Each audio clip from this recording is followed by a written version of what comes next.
আপনার ডেমনস্ট্রেশনটা খুব সুন্দর হয়েছে। আপনি এবার বসুন।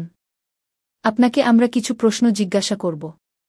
আপনি শিক্ষকতাকে কেন বেছে নিলেন? শিক্ষকতা পেশাটা আমার দৃষ্টিতে তেমনই, যেখানে সমাজের বৃহৎ স্বার্থে কাজ করা যায়। সুচিন্তা ও চেষ্টা থাকলে সমাজের জন্য, দেশের জন্য মহৎ কল্যাণকর কাজ করা এবং সুস্থ সুপরিকল্পিত সমাজ গঠন করা যায়। পাশাপাশি আর্থিকভাবে কিছুটা নিরাপত্তাও পাওয়া যায়। তাছাড়া এটি একটি সম্মানজনক পেশা। একজন শিক্ষক অবসর নেওয়ার পরেও শিক্ষকই থেকে যান। মানব অধিকার বলতে কি বোঝেন? মানবাধিকার হল একটি মানুষের সুস্থ ও সঠিকভাবে বেঁচে থাকার অধিকার। প্যালেস্টাইন বা ইউক্রেন ইস্যুতে আপনার কি মনে হয় মানবাধিকার লঙ্ঘিত হয়েছে? মানব অধিকার রক্ষার মূল উদ্দেশ্য হল মানব কল্যাণ। ব্যক্তি গোষ্ঠী দেশ ও আন্তর্জাতিক স্তরে শান্তি ও সমৃদ্ধি এবং মানুষের ব্যক্তিত্বের পরিপূর্ণ বিকাশে সাহায্য করার জন্য মানব অধিকার রক্ষা করার দরকার। আমার মতে যুদ্ধ কখনো মানবতার দোসর হতে পারে না, তাই যুদ্ধ সেটা প্যালেস্টাইনে হোক বা ইউক্রেনে, সেটা কখনোই মানব অধিকারকে রক্ষা করতে পারে না। ভারতের সংবিধানে শিক্ষা সম্পর্কে বলা আছে এরকম দুটি ধারা উল্লেখ করুন। ৩০ নম্বর ধারা, সংখ্যালঘু সম্প্রদায়ের শিক্ষা প্রতিষ্ঠান স্থাপন ও পরিচালনার অধিকারের কথা বলা হয়েছে।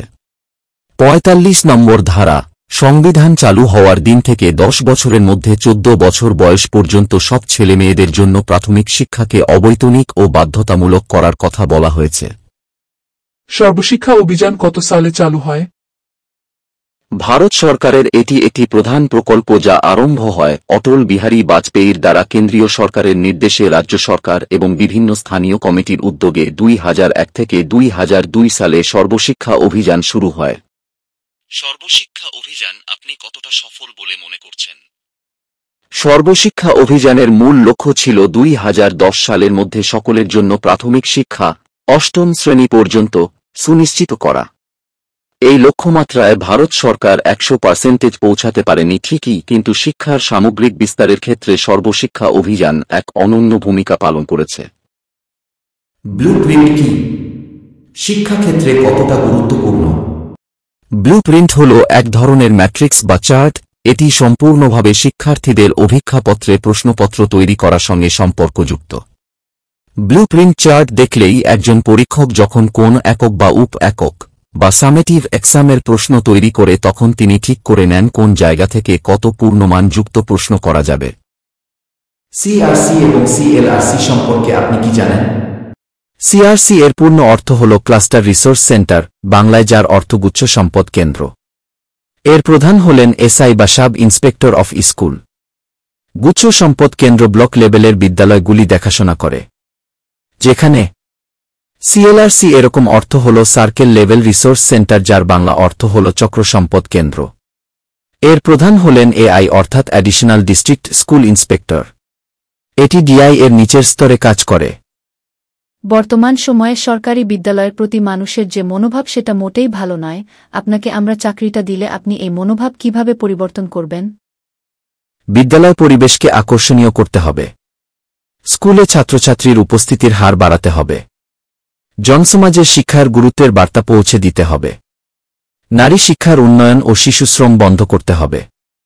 তাছাড়া সরকারি বিদ্যালয়ের প্রতি অভিভাবকদের যে ভ্রান্ত ধারণা সেগুলিকে নির্বাচন করে সমাধান খোঁজার চেষ্টা করতে হবে।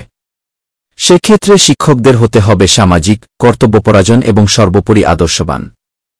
এক্ষেত্রে আমার মনে হয় সামাজিক, রাজনৈতিক, অর্থনৈতিক বিভিন্ন দিকগুলি রয়েছে এ সমস্ত স্কুলগুলির বাড়বাড়ন্ত এর জন্য।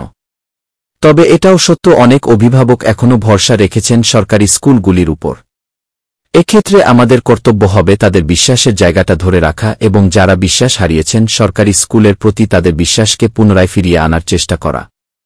আর এক্ষেত্রে একনিষ্ঠভাবে চেষ্টা চালাতে হবে সমাজ, শিক্ষক এবং সরকার উভয়কে। মৌলিক সংখ্যা বলতে আপনি কি বোঝেন? এক মৌলিক না যৌগিক সংখ্যা? মৌলিক সংখ্যা মানে কোনো সংখ্যার দুটো উৎপাদক থাকবে।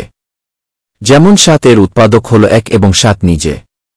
যৌগিক সংখ্যা মানে যার ২ এর অধিক উৎপাদক থাকবে। যেমন ৮ এর উৎপাদক ১, ২, ৪, ৮। যেহেতু ১ এর ক্ষেত্রে দুটি শর্তই কার্যকর হচ্ছে না। যেমন ১ এর উৎপাদক শুধু ১, তাই ১ না মৌলিক না যৌগিক সংখ্যা। অপারেশন ব্ল্যাকবোর্ড বলতে আপনি কি বোঝেন? ভারত সরকারের আর্থিক আনুকূল্যে, রাজ্য সরকারের সহযোগিতায়, সরকারি বা সাহায্যপ্রাপ্ত সরকারি প্রাথমিক বিদ্যালয়ে শিক্ষার গতি ত্বরান্বিত করতে ন্যূনতম আসবাবপত্র ও শিক্ষা উপকরণ দেয়া হয়। এই কর্মসূচিকে বলা হয় অপারেশন ব্ল্যাকবোর্ড। একজন শিশু বিদ্যালয়ে যদি ছেঁড়া বা অপরিষ্কার জামাকাপড় পরে আসে, সেক্ষেত্রে শিক্ষক হিসেবে কি করা উচিত? সর্বপ্রথম এরূপ বিষয়ে কারণ অনুসন্ধান করতে হবে। শিশুটি যদি সত্যিই আর্থিক অভাবের মধ্যে থাকে, তাহলে বিদ্যালয় থেকে যাতে পোশাক সরবরাহের ব্যবস্থা করা যায় তার দিকে নজর দিতে হবে। বিদ্যালয়ে পরিষ্কার পরিচ্ছন্নতার প্রয়োজনীয়তা সম্পর্কে শিশুটিকে সচেতন করা এবং প্রয়োজনে একজন শিক্ষক হিসেবে শিশুটির বাড়ির অভিভাবকের সঙ্গেও বিষয়টি নিয়ে আলোচনা করা উচিত। আপনি উত্তর খুব সুন্দর দিয়েছেন। All the best. ঠিক আছে, এবার আপনি আসতে পারেন। শিক্ষক নিয়োগ ইন্টারভিউ এর বিভিন্ন প্রশ্ন উত্তর এবং গাইড পেতে আমাদের ইউটিউব চ্যানেলটিকে অবশ্যই সাবস্ক্রাইব করে রাখুন।